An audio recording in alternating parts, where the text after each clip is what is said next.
Okay, let's move on. Let's move on to Ubisoft, which is the last of the third party. No, third party. Yeah. Yeah. Lots of the ones that we're going to cover. We did skip Devolver and we skipped Square. Square basically is like, let's find out if Kingdom Hearts 3 comes out this year, which they should have come out like 2 years ago. And they're also the home of JRPGs. And like the next Final Fantasy game that'll come out in like 5 years. Yeah, probably. Yeah. Anyways, so Ubisoft, big games that we've already seen like sneak peeks of: Assassin's Creed Odyssey, Division 2, and I think that's it. And then you had Mario and Rabbids DLC, Crew 2, Beyond Good and Evil 2. Oh no, actually we've seen that, but never mind. We've seen that. Beyond Good and Evil 2 was last there was year. a trailer last year. Yeah. And then For Honor DLC, which I don't know why is that thing. Splinter Cell, question mark, and then we got Far Cry 5 DLC, and then Watch Dogs, question mark. I don't think that's too soon for that. Too soon for Watch Dogs 3? Even a teaser? Well, I don't think people wanted Watch Dogs 2. Yeah, I mean, I didn't play it, but like, I think that'd be too soon to have that. I think I would see like a sequel to what like a Ghost Recon before I see that. I think didn't Ghost. Oh, I did leave Ghost Recon off. Yeah. Or even like Wildlands. a Siege 2 before that for some reason. I don't know why they would. I mean, if they want to make more money, Siege 2 would be a thing on there. I would expect maybe see another version of Siege or another like. I don't think they'll have Vegas or something like that. I think they're too far down the Rainbow Six Siege rabbit hole with the like seasons that they have. Okay. Because like they've said, I don't think this is at all possible, but they've said that they want to get to 100 operators.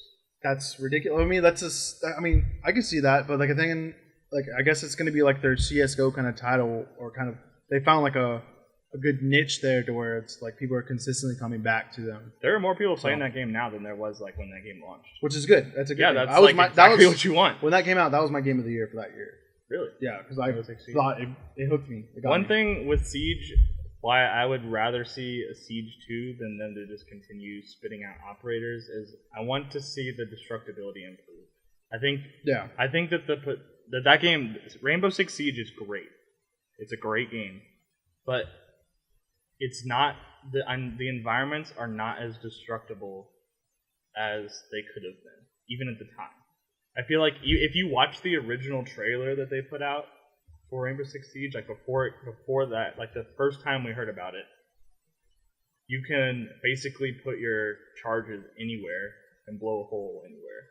Especially when going between floors. Like the scene that they had set up was there was like a hostage being held in the basement, and they blew a hole in the floor like wherever they wanted. It wasn't this like hatch nonsense. I think they're gonna. I think they're not gonna have.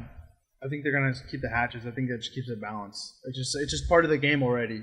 Like it's just a thing that's gonna be there. I just want to see more destruction. Maybe like a you could play a mode that was like that, like the competitive mode will have the hatch, but like a non-competitive mode. I think that's that's like your long shot now. Do you think like casuals they keep the hatches and then like ranked there's no hatches?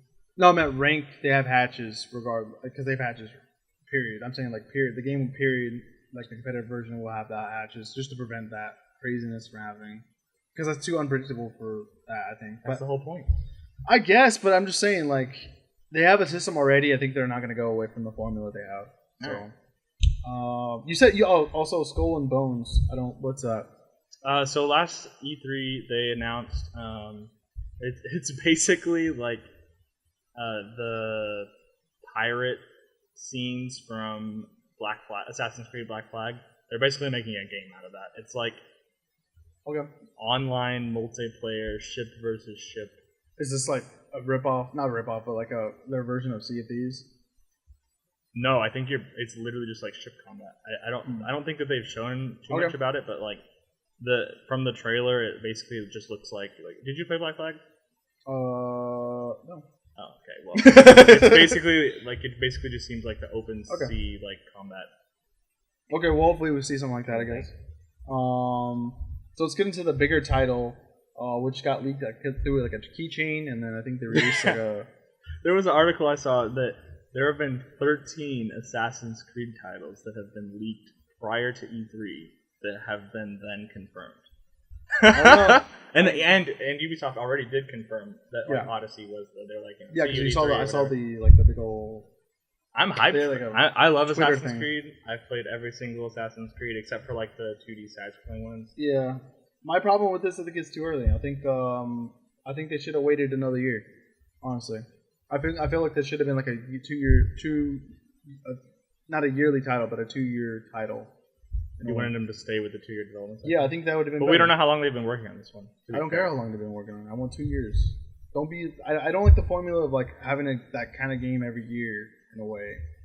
So but, even for like Call of Duty, even though it's 3 different. Like, Call of Duty is released every year, but I feel it's like on a 3-year that's like cycle. They're copying that kind of formula. Like Call of Duty did it first, so I feel like it's okay for them to do it. Okay. But Assassin's Creed, I feel like it's the single player experience. I think should be. I think they should take their time more on that. Okay. Is it the same studio from last year? I'm not sure. I mean, Ubisoft has studios all over. Yeah, everywhere. so probably not the same studio because at least, well, they were still putting out Origins DLC like just a few months ago, so it's probably not the same. Okay, hopefully it's not, because if it is, then like I don't have a lot of hope for this. It's game. probably. I like the setting though. The setting sounds awesome. I would guess that it's probably a different studio. I think maybe like Montreal did Origins. Okay. And maybe like who hasn't been doing anything for a while? I know they have a studio in Paris that did Unity because that game was set in France. Okay. So maybe someone like that. I imagine that it is like one of their European-based studios that's working on Odyssey because it's set in Greece. Unless they have a new studio in Greece, then that would make sense. Probably.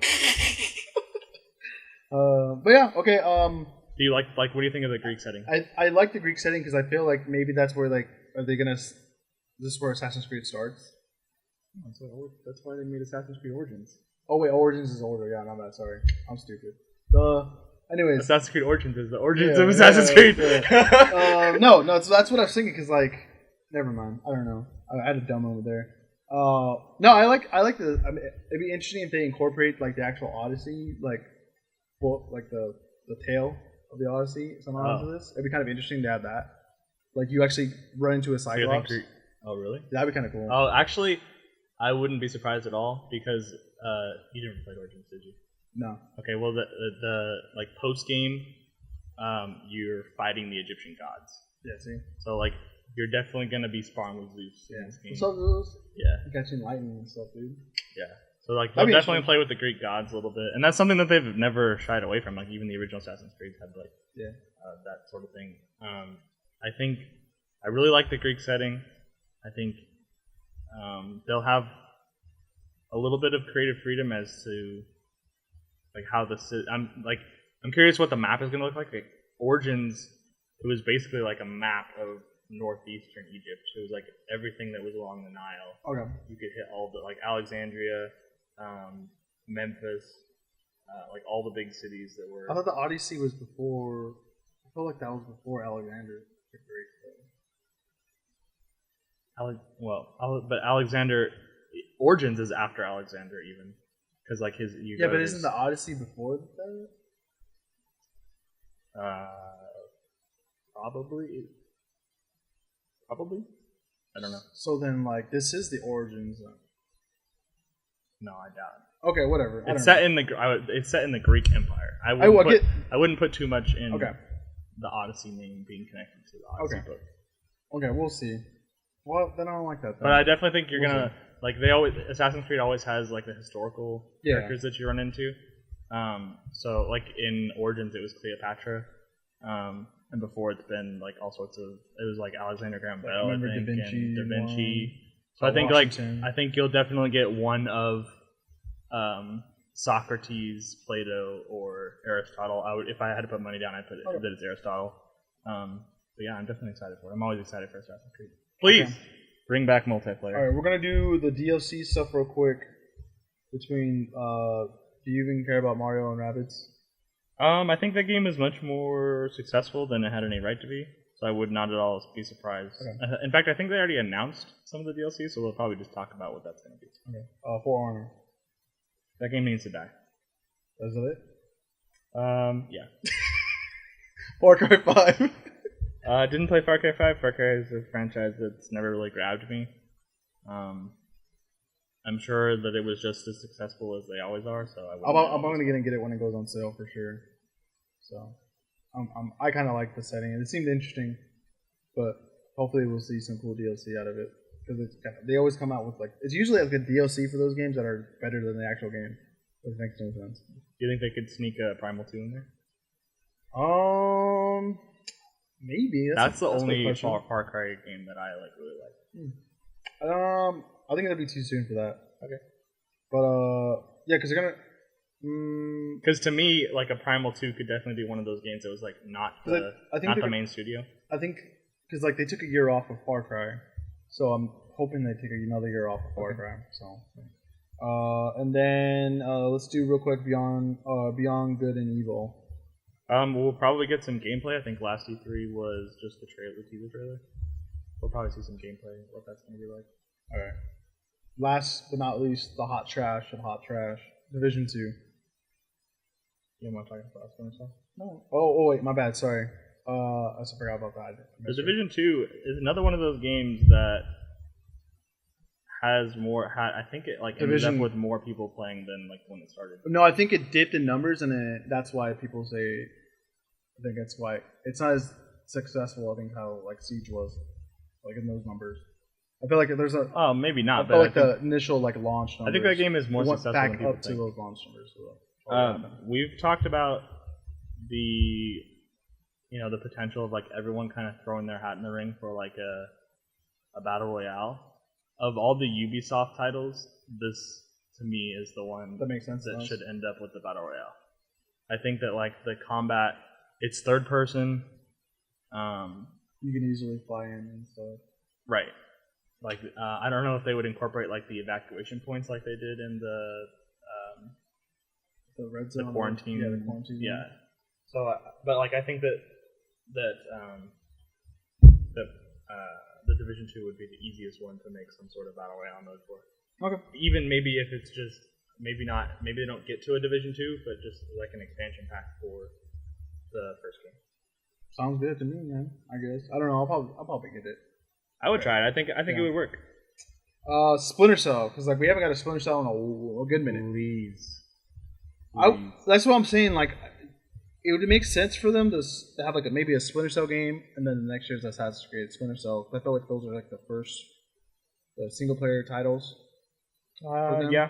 So I feel like I would be more comfortable in those games and getting those games and playing them before on launch, if that was the case. Just because I feel like the yearly titles just they burn. It's been 5 or 6 years since we got Blacklist was the last one. It was I want to say that was the last summer. Maybe the summer before, but I want to say it was the last summer before the Xbox One came out. Yeah, I think so. Yeah, when Blacklist came out. Yeah, because that's you and Josh love those games. I love Splinter Cell. It's my favorite of the Tom Clancy games. Yeah, all the different because basically half of the Ubisoft titles are all Tom Clancy games. I think it's the oldest too out of all of them. Rainbow Six is pretty old. Because I know they had a Splinter Cell game on PS2. Yeah, and I would dare to say PS1 as well. They might have. I don't know exactly how far it goes. It's definitely, if not the oldest, probably the second oldest of the titles. I think that especially in the void that has been created by basically the end of Metal Gear. I think that they're still making Metal Gear games, but they're not full titles. Metal Gear Survive or whatever is not at all what Metal Gear Solid 5 was. So I think that if they're not going to make any Metal Gear games that are like that anymore, Splinter Cell is something that could fill that void. Okay. Stealth combat kind of thing. Well, I mean, you have Assassin's Creed, but what else? But Assassin's Creed is not really. They don't punish you for not being stealthy. Okay. I guess you could say that about Splinter Cell as well, but Splinter Cell is pretty good.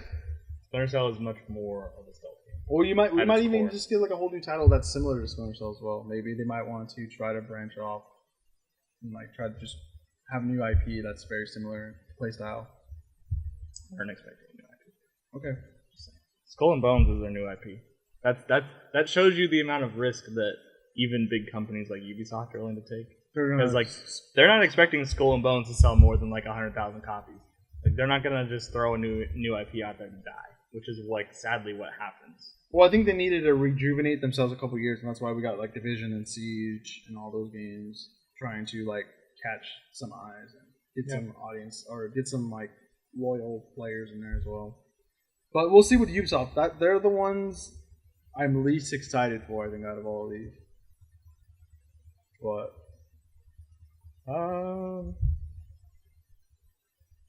I don't know. Assassin's Creed always does it for me. So. Well, I'm saying that's Assassin's Creed is your game. I don't have any of these. None of these games are my game. Okay. Oh, and Crew 2 is on there as well, which will release this month. Yeah. Which is like cars racing game. Cool. Woo woo woo. I'm surprised that second game exists. I don't even know. I didn't hear anything good or bad for the first one. Exactly. So I'm surprised the second one exists.